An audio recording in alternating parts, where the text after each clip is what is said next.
The FAA faces enormous challenges. It must modernize our airspace while safely integrating new entrants like drones. It is trying to keep its reputation as the gold standard for aviation safety while dealing with far too many close calls and operating an outdated air traffic control system that must safely move roughly 2 million passengers a day. To meet its mission, the FAA needs a Senate-confirmed leader with decades of experience in aviation to make certain that the flying public is safe, the agency's primary obligation. This obligation is so important that Congress mandated that the FAA administrator must, quote, have experience in a field directly related to aviation. The nominee before us, Phil Washington, had a long and honorable career in the military, but he does not have any experience in aviation safety. This, quite simply, is a position he is not qualified for. I'm disappointed that the administration has chosen to treat a critical safety position, a position keeping our families safe,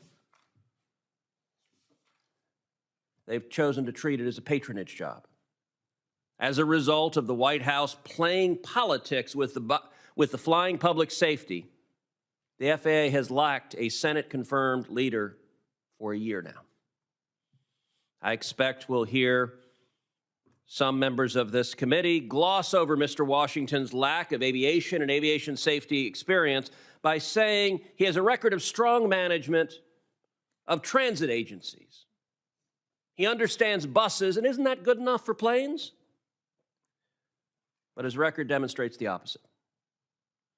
The Democrat city transit agencies he's run have been beset by mismanagement and wasteful spending.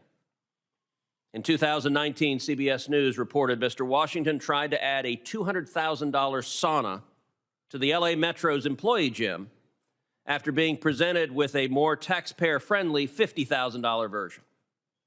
He proposed this lavish spending as city buses, quote, broke down and caught fire due to lack of money.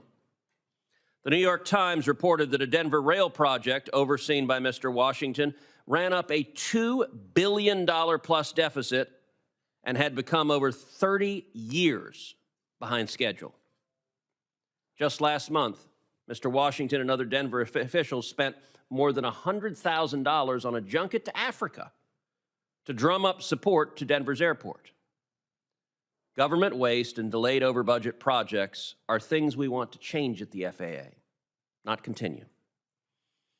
I'm also afraid that Mr. Washington's record suggests that he'd focus on virtue signaling at a time when the FAA needs to be laser-focused on aviation safety and modernization.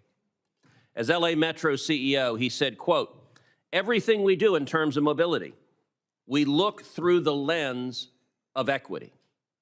At the Denver airport, he's spending millions of dollars to build a special, quote, hall of equity and change the contract bidding process to place a heavier emphasis on so-called equity and so-called social cultural merits.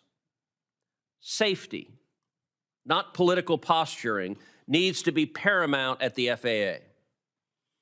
I also have serious concerns regarding outstanding allegations of misconduct going back to Mr. Washington's time at LA Metro.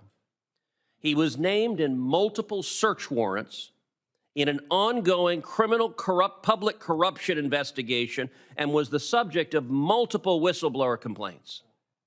One whistleblower who exposed details of a politically connected contracting scheme claims to have been retaliated against by Mr. Washington.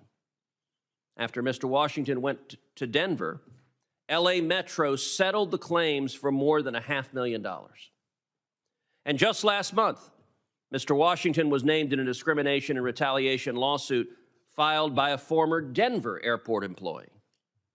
Mr. Washington failed to notify this committee of the lawsuit, one of dozens of omissions in his questionnaire, suggesting that he has been less than fully transparent and raising concerns about how he'll collaborate with us as we work to reauthorize the FAA.